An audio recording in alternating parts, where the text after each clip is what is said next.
We've got a good bit to cover in the session this evening. So I might just kick off and get going here. So first of all, to say hello, hello, hello.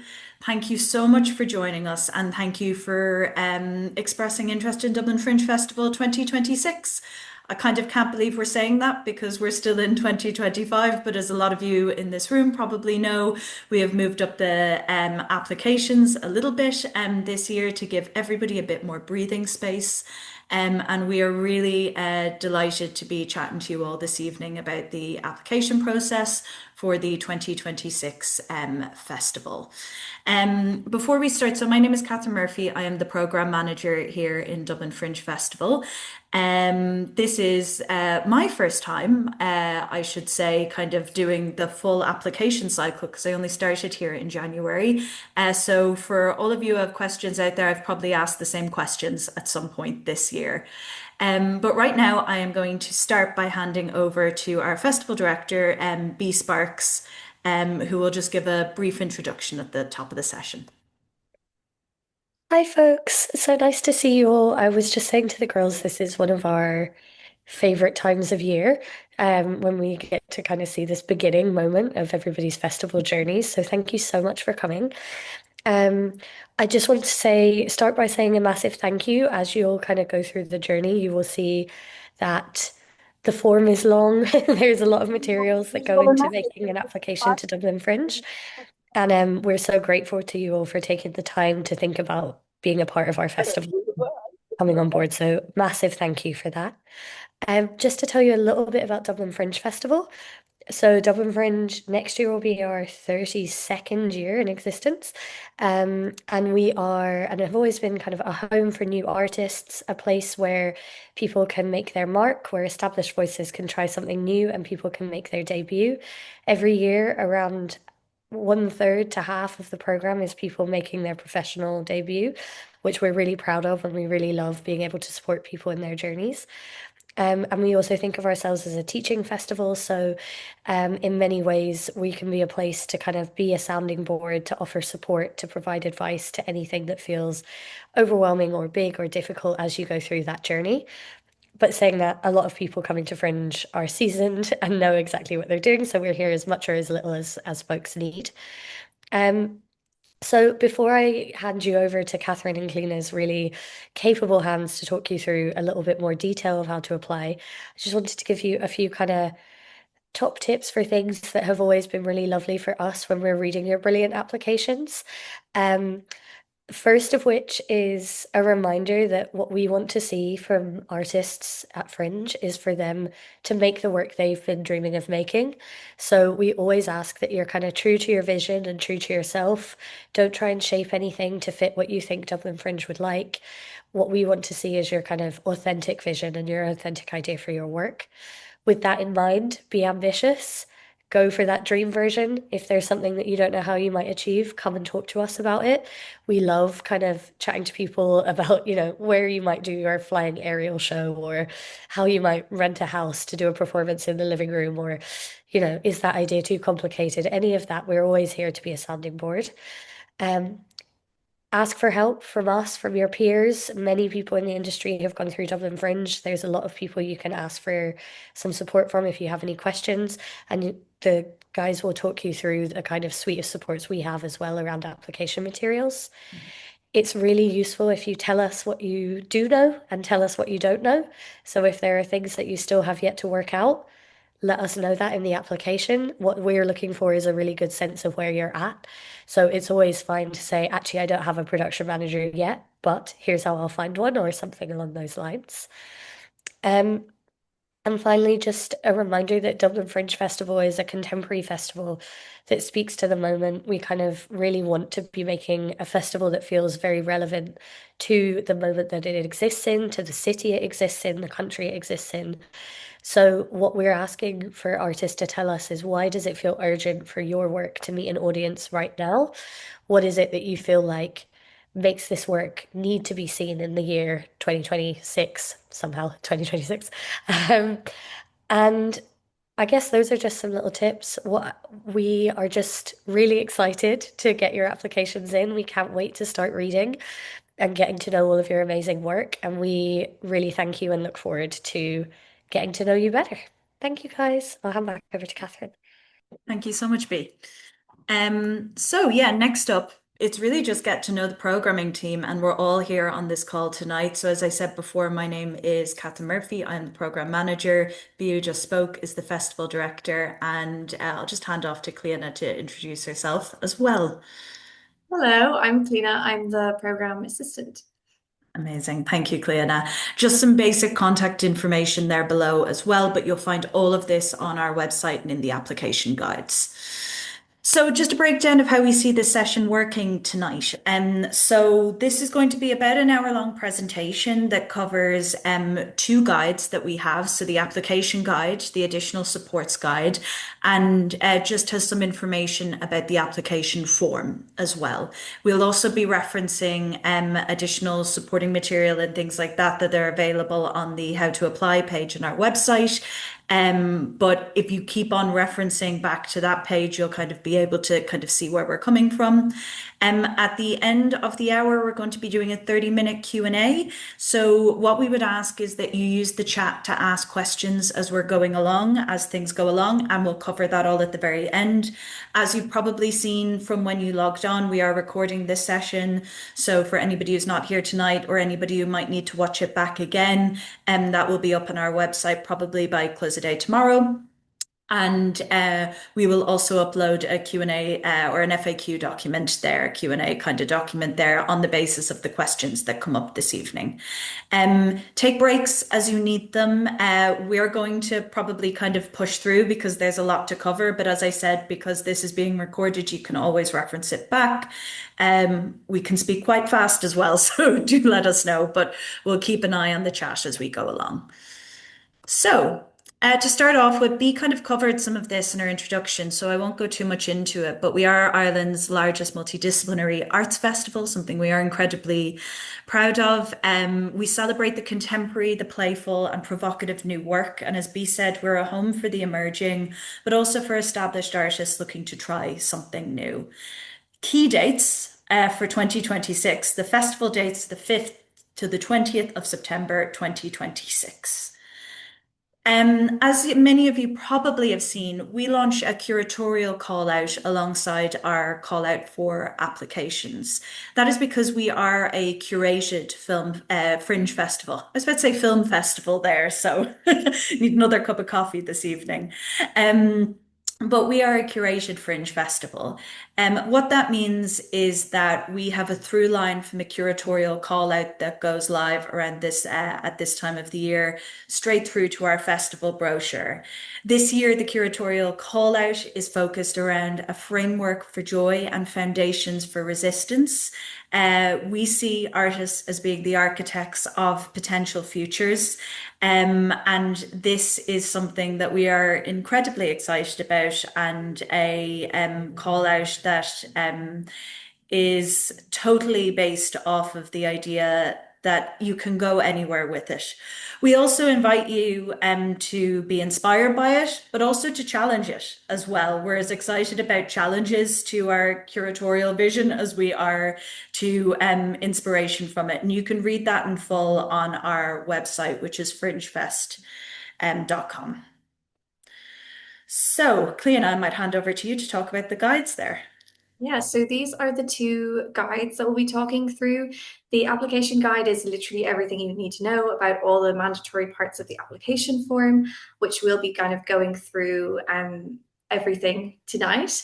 And then the additional supports guide is we kind of outline a few extra support that we can offer to different artists that are programmed in the festival. So this is not a mandatory part of the application form, but it happens at the end if you want to opt in to be considered for anything. I'll let you, yeah, thanks, Catherine.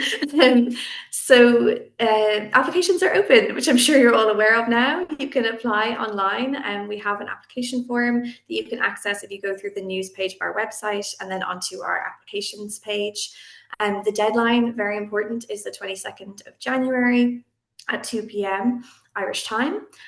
We cannot accept any late applications just because of the volume that we receive. And we also have some accessible versions of the application form and both guides that I mentioned on our website if you want to access them in a large text format. There's also a very handy Word document version of the form if you want to download that and start entering in your answers and kind of brainstorming there to then go into our online form.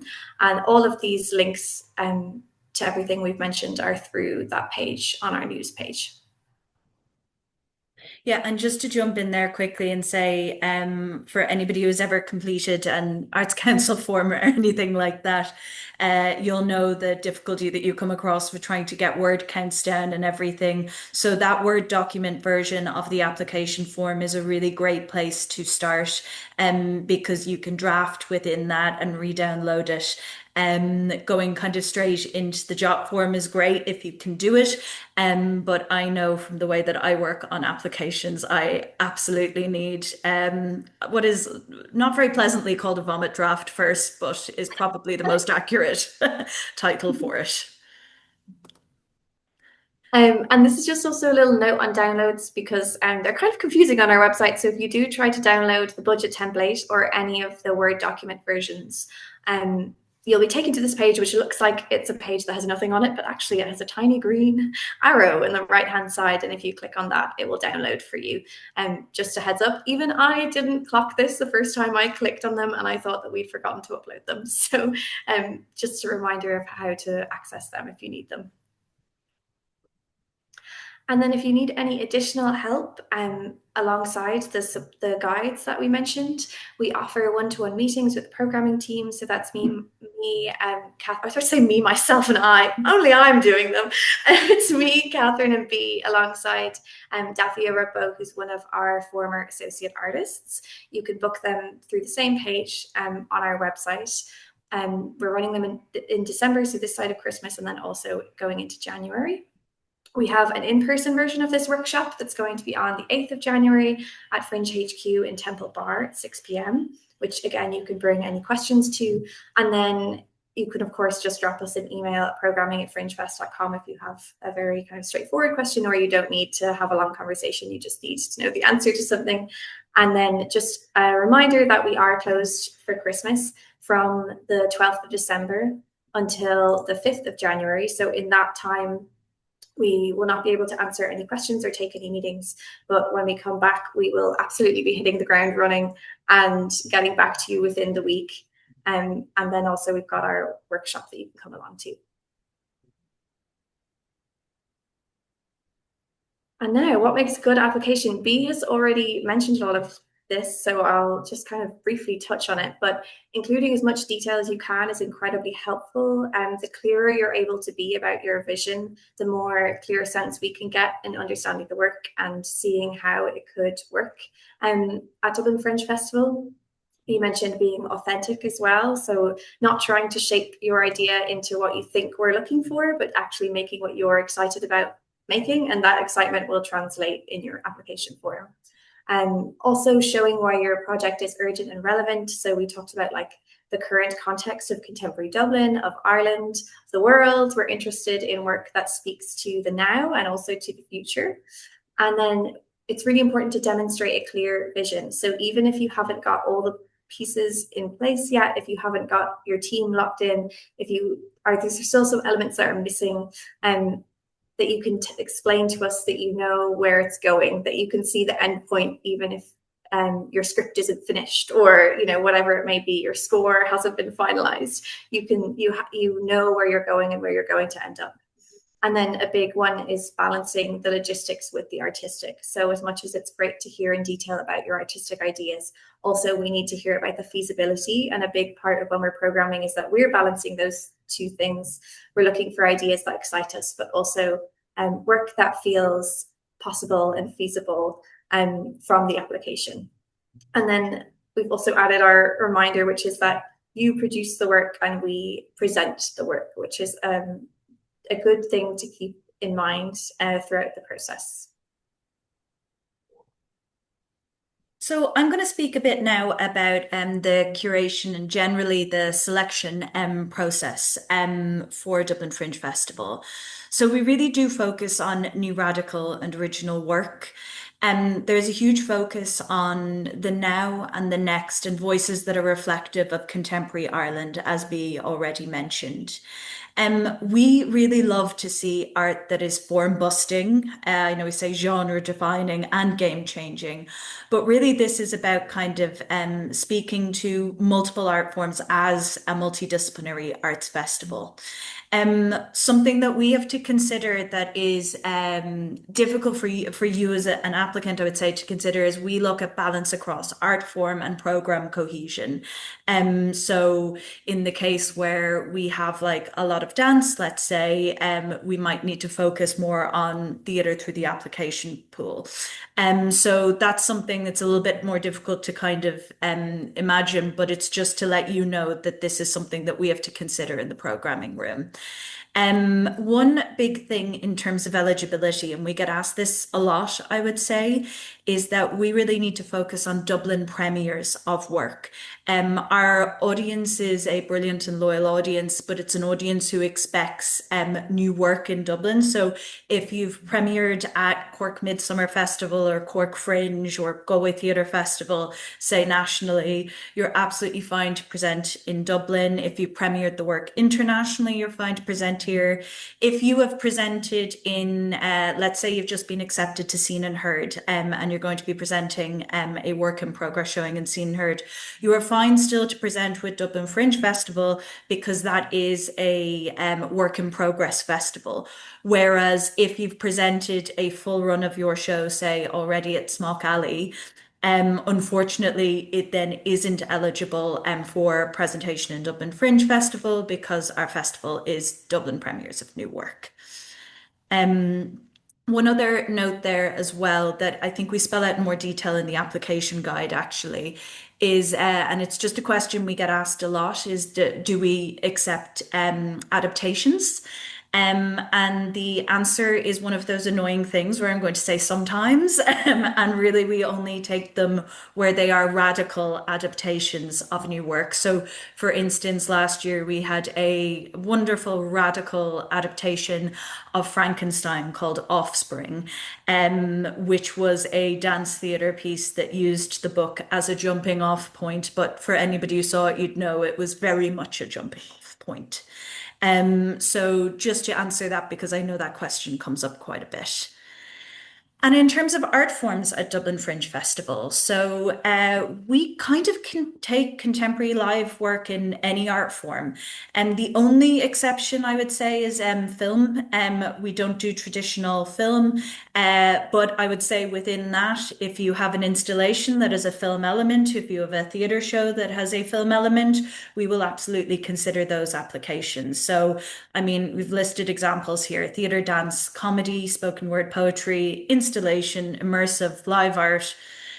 We do also have a Young Radicals program. So Young Radicals is our young audiences program, and we define young audiences people being under the age of 18, either made by by that community or for that community.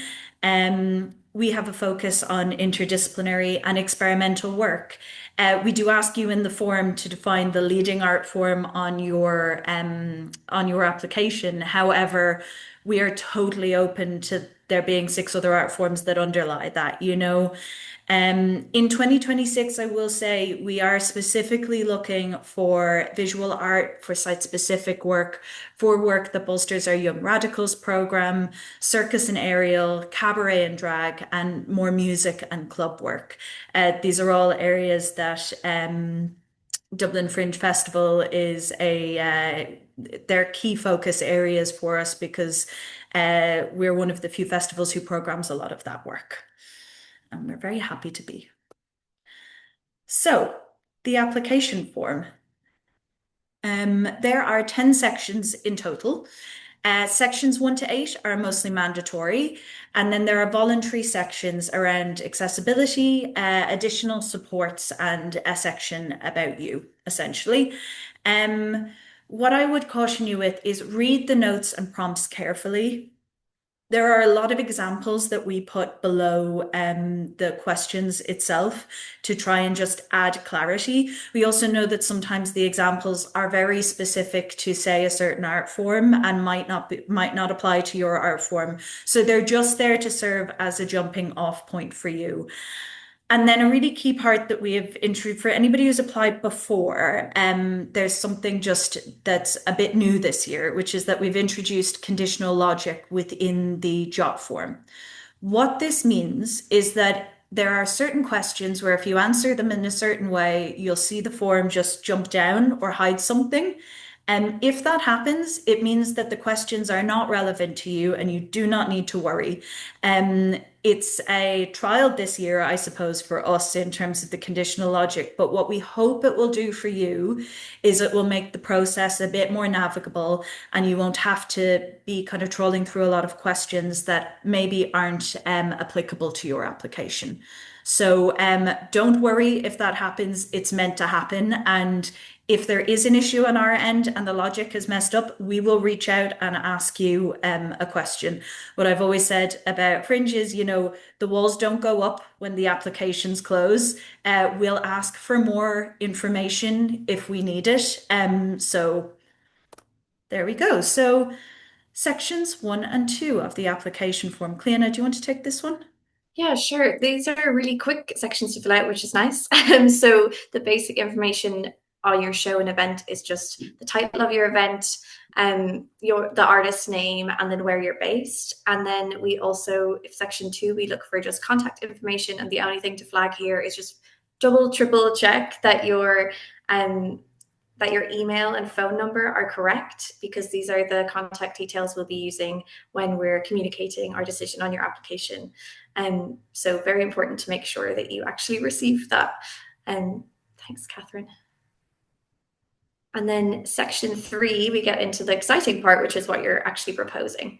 So this is definitely the most important section of the form. It's also, I'd say, the longest section of the form. It's kind of where all the meat is. So we've got opening with kind of, as Catherine was saying, art forms involved. So we look at your primary art form, but then we're also there's an option to tick as many other art forms as you feel like your work significantly involves. Then there's an opportunity to tell us about your idea. And following that, what happens in the show and event, which might feel similar but are slightly different. For what happens in the show and event, we're literally asking you to describe like the experience that the audience has over the course of the event, rather than a description of the idea. Then we ask what stage you're at in making the work. This is really important for us to know, like what you've done so far, and then also what you're planning to do next. It's great to have a sense of like where you're going from there and what your next plans are, so we can see the through line and how you're going to reach presentation in our festival. And then we also have why it's relevant to Dublin Fringe Festival. So this is just kind of expanding on like the context of Dublin, of Ireland today, and why your work feels urgent, which we've been mentioning. And then also you can mention the curatorial call out, like how your work engages with that if you're interested as well. And then we have your team section. So this you don't need to have a fully finished, complete team. It's okay if there's gaps in it, but it's a moment to just outline all of the roles that you're expecting to have on your team. And then if you do have anyone that's already agreed to join your team, you could put in their details there. And then finally, there is a question on the funding status of your work. Also to flag that doesn't mean that we're expecting work that's being put forward for the festival to be funded. It's just an opportunity, if you have applied for funding or you're waiting to hear back on funding, to just tell us where you're at so we get a sense of it. And also it's kind of, there's an opportunity to answer like if you'd want to go ahead with making the show if you weren't successful in getting your funding. But a lot of work that comes through Fringe is on a profit share model. That's just like splitting the income from ticket sales. So we're not expecting it to be funded. It's just an option if that's how your work is being made. And then there's also a box to share if you have any support with making the work. So this might be if you've got another venue who's supporting you, or another arts organization that's supporting in some area, just an opportunity for you to outline that with us. But again, it doesn't have any impact on if you're programmed, and that's not something that we are looking for. Cool. So, do you want me to take over here, Cleona? So we get Thanks into for with the venues. a bit of the nitty-gritty here, which is section 4 is all about programming and venue information. And the key thing to understand here is that there are two venue models that you can go for through Dublin Fringe Festival. The first is what we call the Dublin Fringe Festival assigned venue. So this is where you apply to one of our potential venues and we assign you a venue once you are programmed in the festival. We offer you a venue, a slot, etc. The second option is own venue. An own venue is kind of what it says on the tin. You bring us your own venue. And you have a bit more control over there in terms of like your time slot, in terms of your dates, etc. And own venues are super broad for us. An own venue could be a visual art piece that happens out in the streets of Dublin. It could be, as Cleona said before, a show that happens in your living room. It could be something in a cafe. It could be upstairs at a pub. So own venue is a really kind of expansive topic, and we'll get into it in a little bit. If you're not sure if you should go in for a fringe assigned venue or an own venue, if you go to this section in the application guide, you will see a breakdown of the differences between the two of them in a table, and you can look through that and kind of do your own pro con list in that regard, and then come out at the end, hopefully, with a bit more insight. So, for a Dublin Fringe Festival assigned venue, what that means is that Fringe, as an organisation, we rent and manage the venue. We deal with kind of all of that overhead and costs. Generally, you are sharing space with other shows, often operating in the space on the same day. You get 75% split of ticket sales in your favour, minus a €2 booking fee per ticket. And then what we suggest here is that you fully read the potential Dublin Fringe Festival venues and tech specs that are available on the applications page of our website. This is not like a final list of all of the venues we expect to work with next year. This is a list of our partners and the venues we tend to work with annually. But what we do is when we see the work that comes in through the application pool, we then rent the venue on the basis of the work that's come in. So you kind of shape this as well, and you work with us in shaping the venues every year. We ask you here to add your preferences and explain why you're pitching for, say, a certain venue. And here we ask you to think about what suits your work, the layout, the size, the scale, etc. In terms of the preferences, what you can do this year, and again, for anybody who's applied before, you will see this as being a kind of key difference within the form. You'll be able to drop down a list that names, say, Project Art Centre Cube, and put that as your number one preference. Then Smock Alley Theatre, Patrick Sutton Studio is your number two preference, and so on and so forth. So what this means is we'll have an idea of what your overall preference is, and be able to look at that when we are putting together the incredibly complicated giant matrix of programming. So for the own venue, the difference here is that you source, rent, and manage the venue yourself. And because of this, you are likely to have more overhead, meaning more costs associated with it. So the split goes up from 75 in a fringe assigned venue to 90% of ticket sales in your favor in an own venue model. This is also minus a €2 booking fee, and it's not mentioned here. I think it's mentioned further down, actually. There could be possible VAT implications as well, but this is all spelled out in the own venue information document.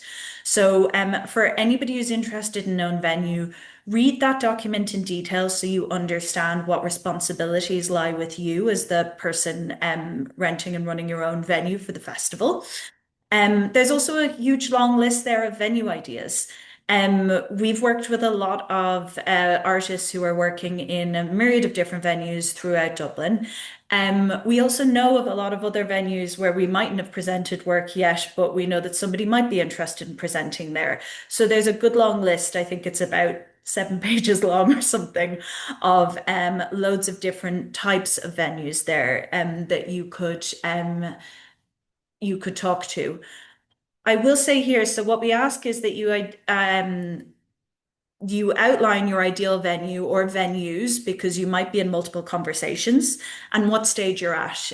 So if you're confirmed, if you're in conversation, if you've identified a venue but you haven't started the conversation yet, you do not need to have a confirmed venue at the point of application, but we will ask you to update us likely in February, March at the absolute latest in relation to this conversation. What we're really looking for is to make sure that you are um, aware of what it is that you need from this venue. And we can support you in those conversations. For anybody who's looking to apply with an own venue model, that might not be a space that's kind of built for live performance or was built with live performance in mind. Do book in and chat to us in a meeting or email us and ask us questions because we know that it's a little bit more complicated. There's a little bit more to consider there.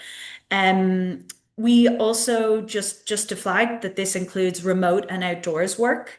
So if you're looking to say do something live over Zoom, for instance, that is included in the own venue model, as is outdoors work. And one thing to flag here is we will be talking about this further down, but there is a fund that we have that you can apply for in the additional support section called Make Space for Art. And that is intended to cover some of those venue related costs that you might otherwise not have funding for. So, section 5, the fun technical information section. It is always the section that I find the most terrifying. I don't know about anyone else. So this is production and tech information. And really, the key part here is if you're applying to us through one of our potential Dublin Fringe assigned venues, look over the venue tech specs. Our production manager, Sarah, has done an incredible amount of work this year on updating those specs and making sure that they're as clear as they can possibly be. So do make sure to read them and reference back to them. If you're applying with a known venue model, make sure to read that document, as I said before. What we ask you in this section is if you have a technical contact to include their name and information. If you don't, absolutely no worries, as long as we know that you are looking towards sourcing somebody. We ask you about your basic technical requirements, lighting, sound, AV, etc. We also ask you about get-in, tech, and turnaround times. If any of that language isn't clear to you, because some of it absolutely wasn't clear to me until I started working here, Sarah has added a really useful glossary at the top of that venue tech specs document. So refer to that because what we find here in Fringe, as Bea kind of mentioned at the start there, is we are a teaching festival. We've it built into our timeline to be able to sit down and have these conversations and explain things. So please do ask us if anything's unclear.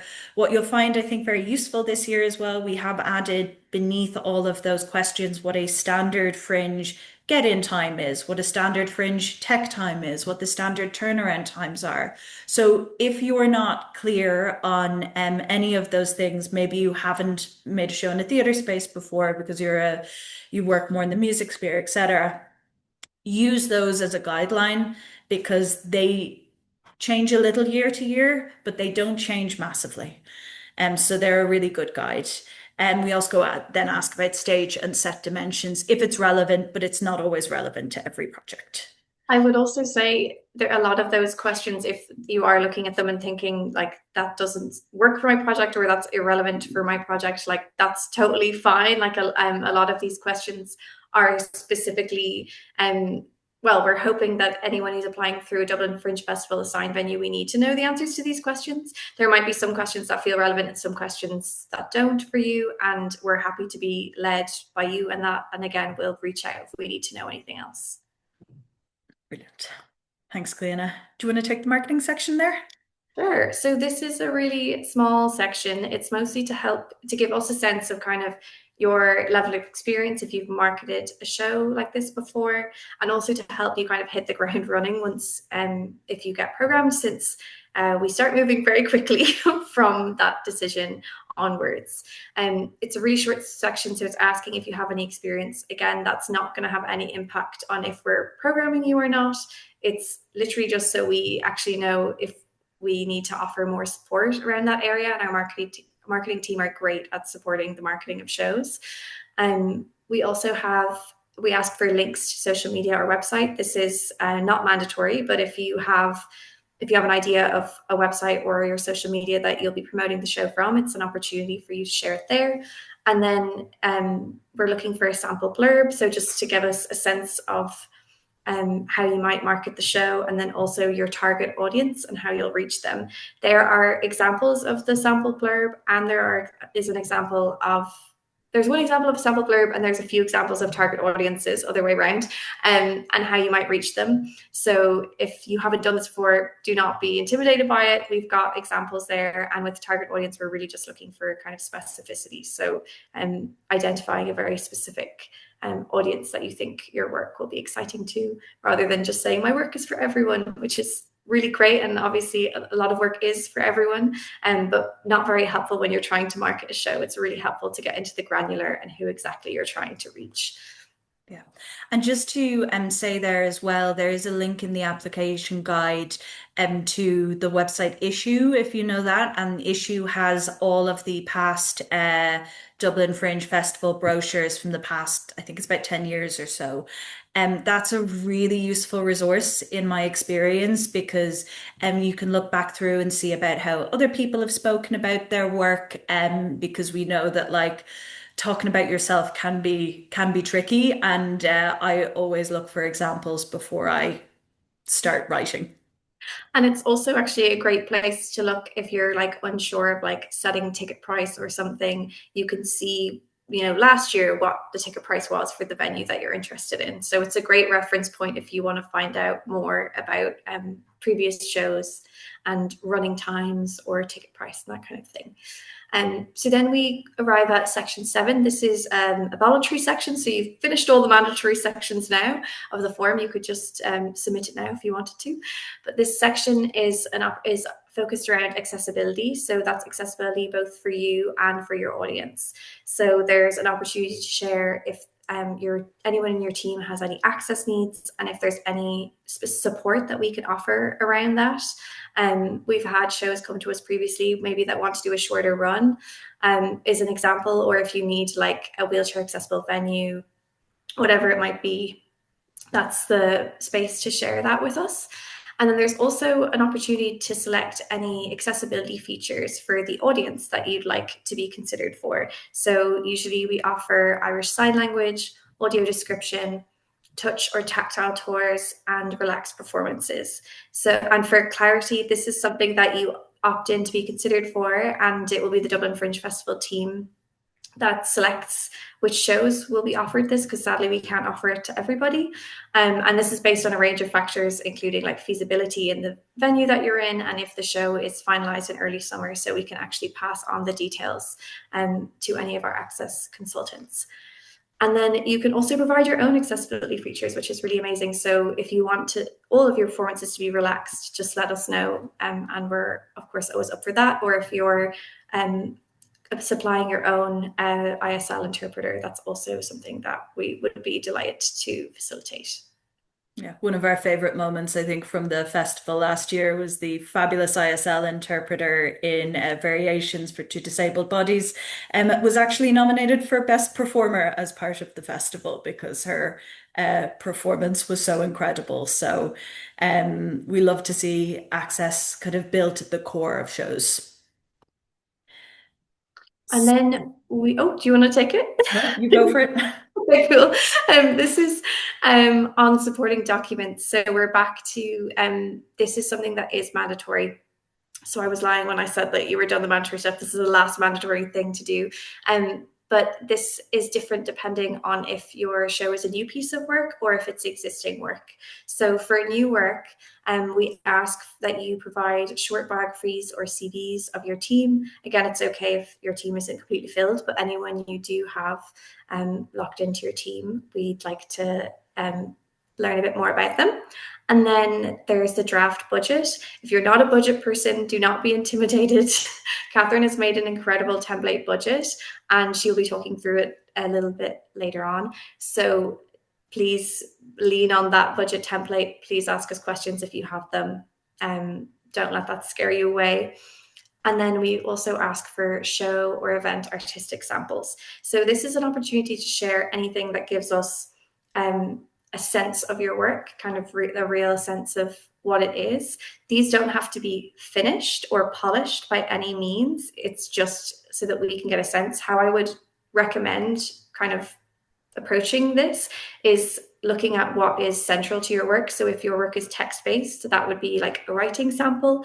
It's okay if you don't have a finished script or if your script is in draft form. Even a writing sample alongside like an outline of where the script, how it's going to end is really helpful for us.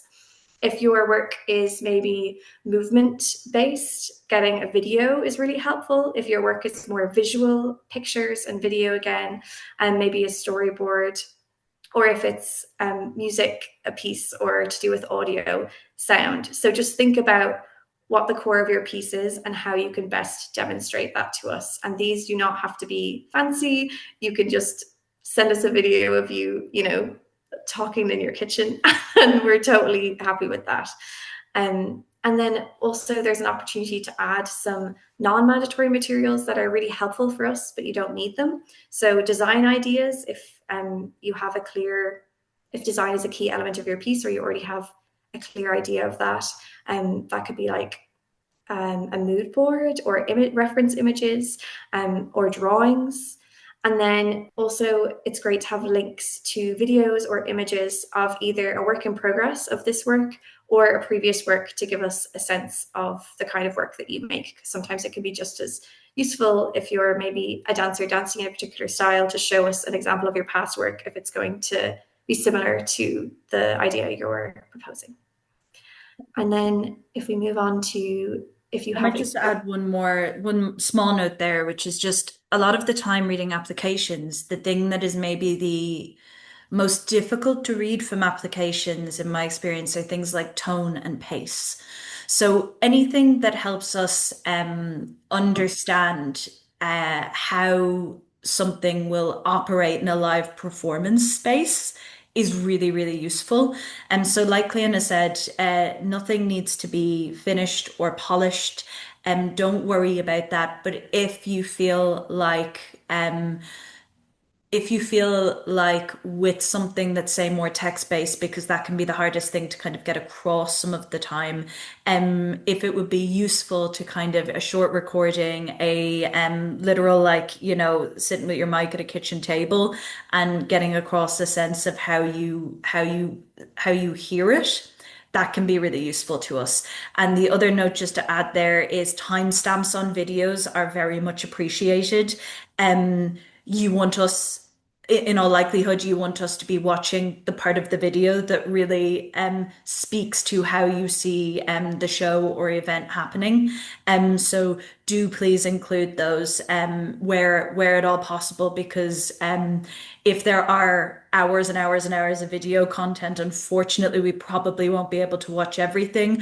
But if you give us, say, watch from minute 15 to, minute 40, that's a really kind of reasonable ask in that regard. So just keep that in mind with video.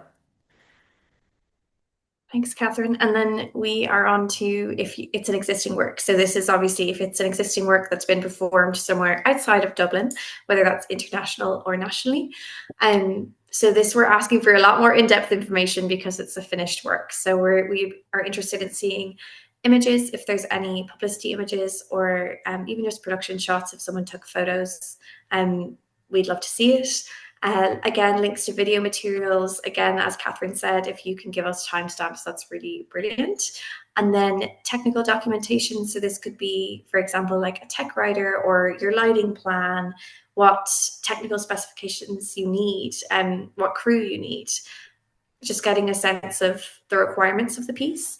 If there's any set and building information, to share that with us. So that could be drawings of the set, and then any like necessary equipment that you need or transportation, just giving us all of that kind of nitty-gritty detail. And then of course, again, short biographies or CVs of your team, your risk assessment. And then if there's any other information that you feel like is helpful to get across, either the logistics or the artistic element of your work, you can share it there as well. Cool. So now we go on to the additional supports for shows and events. So as Cleona mentioned already, you are technically done with the mandatory information on the form now, yay. And this is where you can reference our additional supports guide to check if you're eligible for any of the supports that we offer. The first one we're going to talk about here is our Break New Ground bursary. So Break New Ground is towards an artist who has not led a project at Dublin Fringe Festival before, and it's a €5,500 bursary towards developing an ambitious new idea for our festival. We are specifically looking for artists blending art forms or experimenting in a new art form for the first time here. Something that I'd say people on this call might realize with this is that this used to have its own application process, totally separate to the festival. It's a core part of our festival now. We've been running it for, I think it's 3 years with 4 artists who have been Break New Ground bursary recipients at this stage.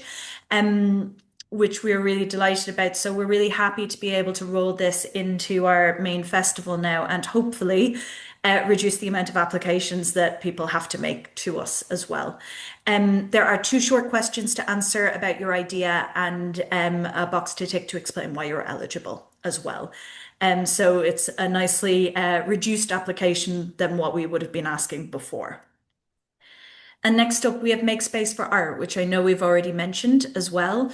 So Make Space for Art is a fund of up to, so it's actually the fund is €5,000, but it's a fund of up to €3,000 per show or event to support events made for unconventional performance spaces. And this is intended to cover any associated venue or site costs specifically. Here, we ask you to tell us the exact amount you're requesting, why you're eligible, and what venue costs you will spend the money on. And I always find the word venue weird here because venue could be anything. Yeah, to be clear on that as well, like a venue like this, if you're thinking venue costs and you're like, but I'm not using a venue, like this could include like if you need to pay like maybe invigilators if you're doing a performance in the streets of Dublin, or if we had a show that was through the post in this year's festival, and that fund was used to cover the postage costs of posting all of those packages out to the audience members. So we use the word venue, but venue can really be kind of anything, as long as it doesn't usually hold performance in it. Exactly. Thanks, Cleona. Next up, we have the option to apply for the box office prepayment scheme. So the box office prepayment scheme was a pilot last year, and we're glad to say it went well. So we are going to be running it again this year. So this is a scheme that supports artists facing barriers to funding, particularly for those who rely on future box office income to fund the creation of your work. So the thing I would flag here is if your work is a touring piece, it's not eligible in this regard. But if you are creating the work for the festival, then it would be. And essentially, we will prepay a portion of your projected box office following signature of your contract. I think this year it was somewhere between 40 and 50%. There is no penalization if you don't sell to that, so we will never ask you for the money back again. For those familiar with that kind of more traditional theatre language, it's essentially a small guarantee. For this one, all you do is answer a short question on how the money will enable the creation of the work. And the last, or I think it's the last one, no, second last one. Second last. Right, thank you. We have a small flexible funding pot. So it is what it says on the tin as well. So it's to cover something slight but important for your show or event. In 2025, the amounts ranged from €200 to €800. I will say we don't know the exact size of that funding pot yet because we have yet to receive our funding news for this year. Everything is still hypothetical right now. But generally, this hasn't kind of swayed too much in the past few years. And just to be like, for the sake of transparency, in 2025, the total value of the pot was €1,200. So we do ask you to be kind of conservative here in terms of what you're asking for. In the past, it has covered things like, an aerial piece that absolutely needs a Dublin-based rigger, for instance, to make the work, or really integral set dressing or rental of a projector, something along those lines. And so we ask you to outline the amount and what it would be used for. And the final one here in the additional support section is mentorships and partnerships. And this is literally just a tick box that if you would like to be considered for what is really a multitude of different partnerships and mentorship opportunities that we run through the festival process. Every year, this responds to these kind of partnerships respond to who is in the application pool. But we work pretty much every year now with Fishamble, the new play company, on Big Ambitions, which is a playwriting mentorship, Pan Pan Theatre Company on Pan Pan Platform, which is experimental new work, Field Arts for creative producers working across a show or multiple shows in the festival, Gorilla Design as well, who have been fabulous festival partners for the past few years, who have helped with production and design across a number of shows now. If you saw our brochure from last year as well, they did amazing work on all of our covers. And then also just other opportunities for mentorship from artists and industry experts identified by us throughout the programming process. So it's a good one. I would say always take it because you never know what you could be considered for. And then the last question is just about you. It's not mandatory. We treat it with the utmost confidentiality and it will not have any bearing on your application. It's just to let us know about your demographics. It's to help us understand more about the people who apply to Dublin Fringe Festival and more importantly, the people who aren't applying, so that we can make sure that we're reaching different communities. And that's the form. So I'm gonna take a breath and a sip of water before I get into the funding and finances, but we're very close to the end now, so be getting your questions ready. I can see some coming into the chat now. Well, Catherine, while you're drinking, I can I can take this first slide before you go into your beautiful budget.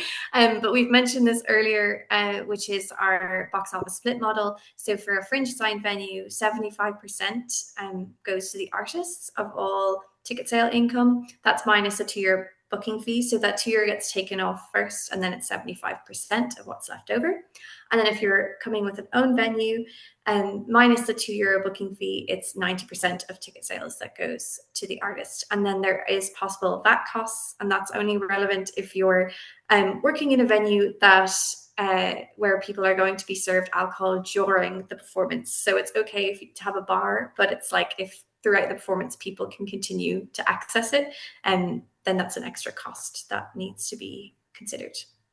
Yeah, and don't worry too much about that. I've had to have our executive director explain it to me multiple times now, and I understand it for about 10 minutes after she tells me it, and then I forget it again and have to get her to re-explain it. So it's built into the finance templates that you'll see, or the budgeting templates that you'll see. But really, I suppose we have a sample budget there. The most important thing to say, first and foremost, is if you have your own budget, please submit with that.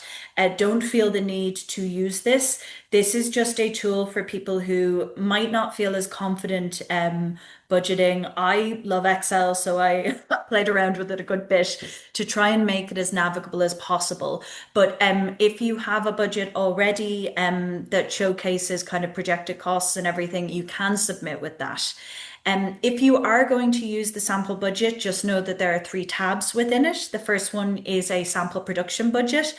I will say it's probably a bit more kind of theatre music, kind of theatre, music, dance oriented, because those art forms tend to have a lot of kind of different costs across them. So there will be lines that might not be applicable to you if you're coming in as a visual artist or you're coming to us with a remote art experience, etc. Um, so that's the first tab. The second tab does the math for the box office split templates for you. And the third one lists all of the venue capacities for Fringe assigned venues so that you don't have to keep referencing between loads of documents to get those. I will, one short note there on venue capacities, which is that we go with what's called a minimum venue capacity across the Fringe materials. You will see that that is slightly lower than what the venues advertise as. This is because all of our kind of Fringe assigned venues tend to be shared venues. So you have to allow for storage possibly of another show's set. If they're getting in a really big sound desk because they're making a piece of opera, for instance. So that is why those capacities are slightly lower. We usually have scope to increase them a bit, but we don't always. So we put them in as the minimum venue capacity so that you don't overestimate your box office. And the first part is there's a little calculator on the kind of top right hand side when you go in, which is just a ticket price calculator. So usually we sell kind of three ticket prices, a standard price, which is the full price, a concession price, and then a preview price. That is if your show has previews. Previews are kind of your very early shows before your opening night. However, not every show has a preview. You'll see here that all of the templates that we've built, anything you need to enter is in yellow. Anything that automatically tabulates is just in white there. So you shouldn't need to touch anything that's not in yellow. And this is how it looks. So essentially, this is a box office split calculator for a Fringe assigned venue. And all you would do here is put the venue name in of your ideal venue, enter the minimum capacity, which is also in the same document, and enter your ideal number of shows. Everything else will automatically calculate from this. And so that will be the number that you can pull back into your production budget in the first tab. It all sounds a bit airy-fairy right now when you're kind of sitting down and looking at it. We reference like line numbers and everything within it, so you should just be able to enter this with just a couple of enter keys. And this is the similar one for your own venue. So this is the slightly different one on the basis of you being your own venue, where you get the 90% to the company. This is that very complicated line that we mentioned about wet venues being a venue where an audience has access to food or alcohol for the duration of the show or event, i.e. buying drinks during a gig. You don't need to worry about that at all. It will automatically tabulate for you. If you do it wrong as well, do not worry. We look at these budgets and we'll unpick them. We'll reach out and ask you a question if we have one. And then just to talk a little bit about the festival supports, because we're pretty much at the end now. So a lot of what the festival does for you is a lot of marketing and PR support. Being in the festival brochure is a big part of the support that we offer, featuring the show, your show or event across our social media channels, where our audience is pretty huge and growing a good bit as well, which is great. You also get access to the box office and Fringe's ticketing system through TicketSolve, where you'll be getting weekly kind of reports on how ticket sales are going. For anybody who's in a Fringe assigned venue, you get access to a venue technician who's there to oversee and make sure that everything's going well in the venue and to be there for advice. I will flag that in terms of production support, the venue technician is there to support you. They're not there to crew or design your show. You need to make sure that you have your own production team for that reason, but they are absolutely there to facilitate anything happening in the space as long as they have enough notice. For anybody in an own venue model, they're also there for production advice. We meet everybody who's in an own venue model very quickly after applications, after we send out the programming decisions, and we talk about what's feasible, and just make sure that we're all on the same page about everything. You also get access to Fringe Lab rehearsal space upstairs. We have a lovely studio upstairs here, and that is on a first come, first serve basis. But we hold it for fringe artists from June through to September. So as long as you let us know early enough, we should be able to get you booked in. Everybody is entitled to up to 40 hours, I believe it is, or 1 week. And not everybody needs that space, but for people who do, we would hope that it would like supplement a lot of the rehearsal costs. Then you would probably need more time than a week, but at least everybody kind of gets something. And then the other pieces that we do are a giant list of willing workers. I think we had over, was it 400 people on it this year? I think it was definitely over 300 anyway. Um, and the willing workers list is, again, what it says on the tin. It's people who are willing to work on fringe shows. And that can be everything from, we had like an access consultant on it this year. We had people who had a lot of know-how in tech, design, lighting, etc. Creative consultants, people who wanted to, offer dramaturgy to plays, etc. So that is something that you can reference within your application if you are, say, looking to bulk out your team or you're looking to fill some roles in your team. There's also the brilliant Fringe volunteers who every year kind of like always astound me with how committed they are to the festival. So that would be where if you're in your own venue, for instance, they would come and help you with front of house there. They're also just all around brilliant. And then the final thing that we've also piloted this year and will be running again is a digs list. So for anybody who's not based in Dublin, the digs list, I think we had over 40 rooms on it this year now. And it was a great resource to be able to keep accommodation costs down in such a crazy accommodation cost of living kind of accommodation crisis in Dublin right now. So you'll get access to that as well. And that's it. That was a lot of information to throw at you, I do realize. And what I'm going to do is I'm going to pause the recording, I'm going to stop sharing, and then we will get to answering questions in the chat. If anybody would prefer to ask a question in person, you can just put your hand up. I said put your hand up, but like on Zoom, put your hand up so that it comes to the top of the screen for us. But the main thing to say right now is thank you so much for listening.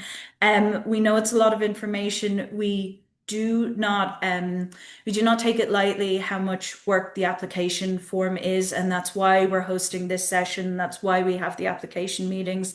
That's why the guide is so comprehensive. We know it's a lot of work, but we really appreciate it. And I think I speak for the whole programming team here. I say we couldn't make the festival without yous, obviously. Okay.